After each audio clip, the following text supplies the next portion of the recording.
Good morning, everyone. My name's Emma Bridgewater. I have a decorative role in the CPRE.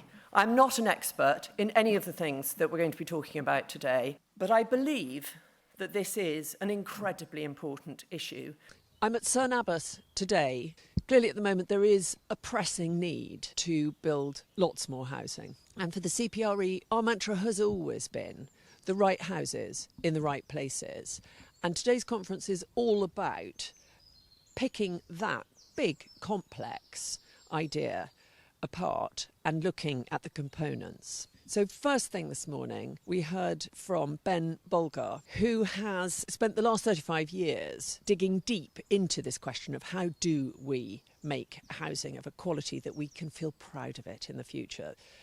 He had a marvellous quote, which is, "You will be measured when you leave by the quality of what you leave behind." I paraphrase, but you get the gist. When we had the workshops with many landowners, I was told, drop the term legacy, because people will think it's all about the cheque, it's all about the bottom line. You know, trustees don't care about legacy, they care about money. And weirdly, it's actually the word legacy that seems to have caught hold. And I'm really glad it has, because if you look at what the Victorians did, the Georgians, you look at all these periods of great town building, great bridge building, great school making, people seemed to have a degree of civic pride. People seemed to want to not just make money, but make money and leave something behind. So this quote that I found, "The only thing you take with you when you're gone is what you leave behind," is deliberately on the last page.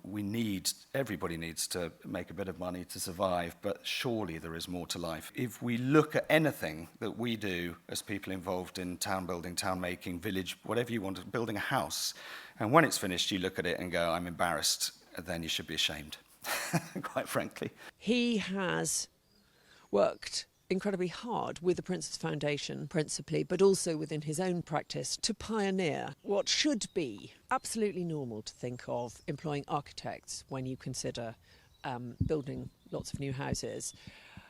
What Ben Bolgar has found is that you must make your plans involving the very best architects. Second off, we heard from Ben Pentreath, who is that very creature, the architect, with incredible energy and a really great experience and an instinct for British housing types. He knows this country so well, north and south, east and west. And this is about building for the place, in the right place, making housing where people can live their best lives, where communities can flourish, where children can grow up, and where people can work, lovely places to live throughout your life, beautiful places to retire to. We want to build beautiful places with all the components you need for a functional, happy, proper life. The school, the church, the pub, shops, studios, live work. We're talking about walkable communities where cars become less and less central. In the room today, we have all of the players who have it within their power to do something special or not. And that gives all of us, landowners, land agents, planners, councillors, builders, landscape architects, please note the order of importance of decision-making in which I put that list.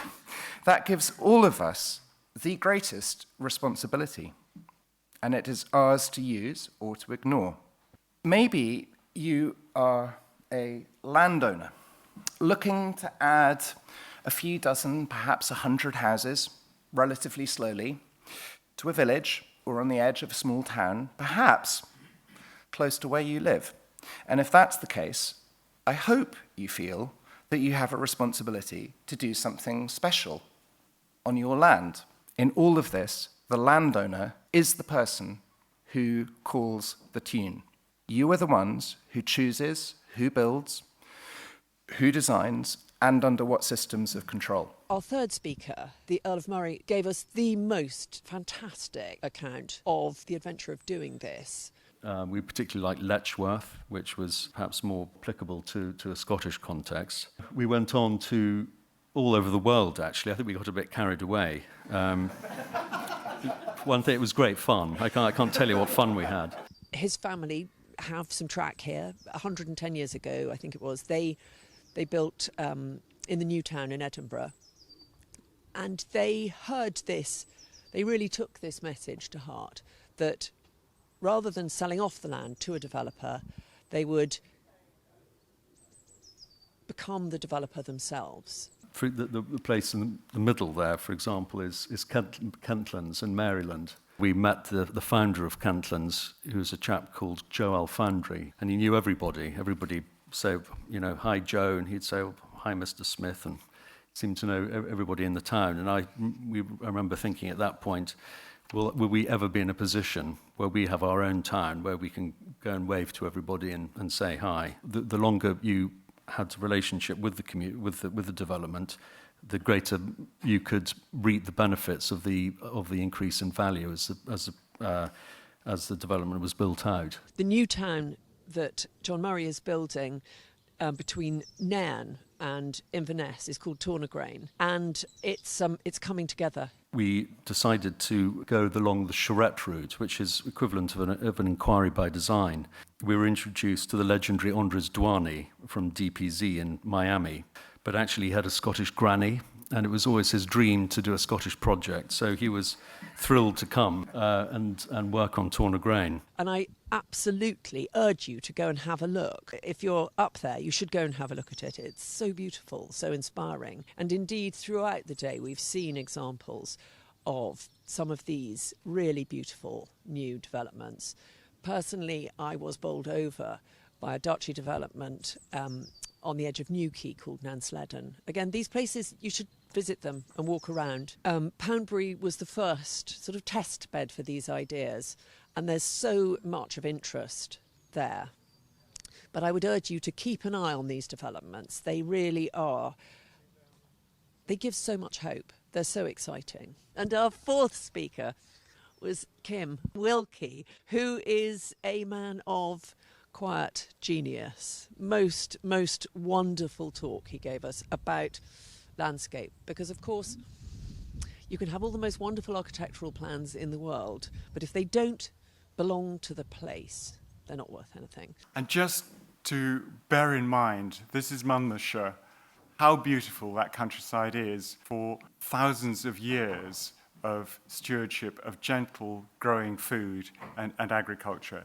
And it is at the heart of British culture, from Sutherland to Samuel Palmer.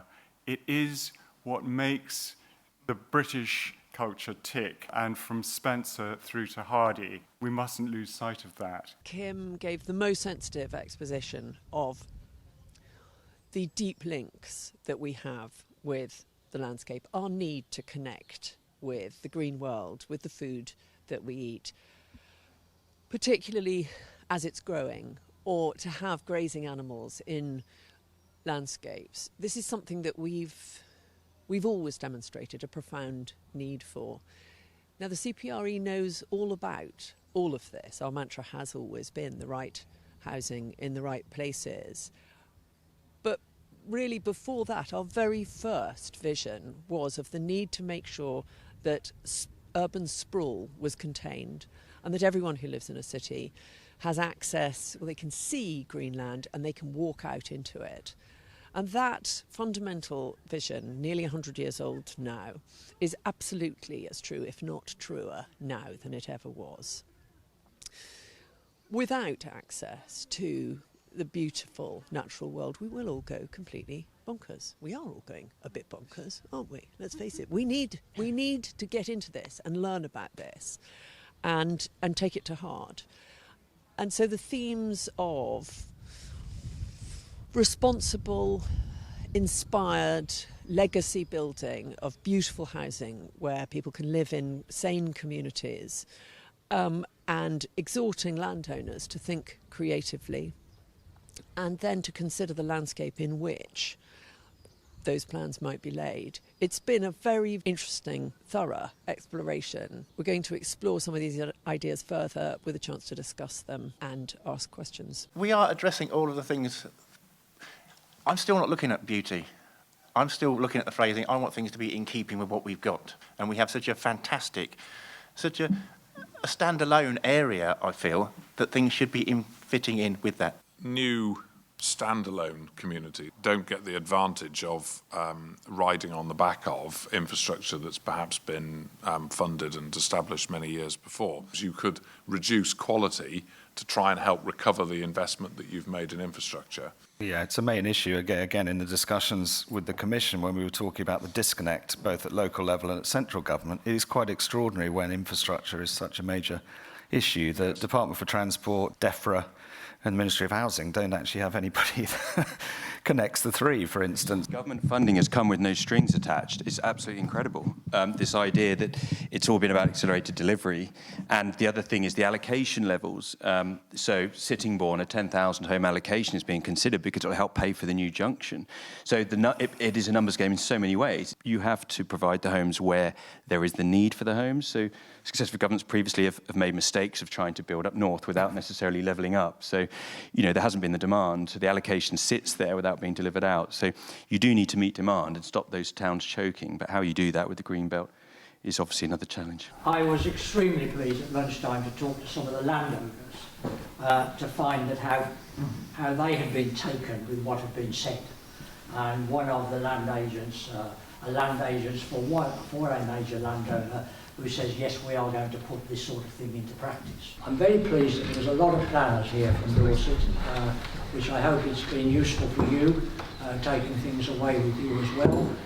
And I look forward to seeing the benefits of what we discussed today as we develop in Dorset in the years to come.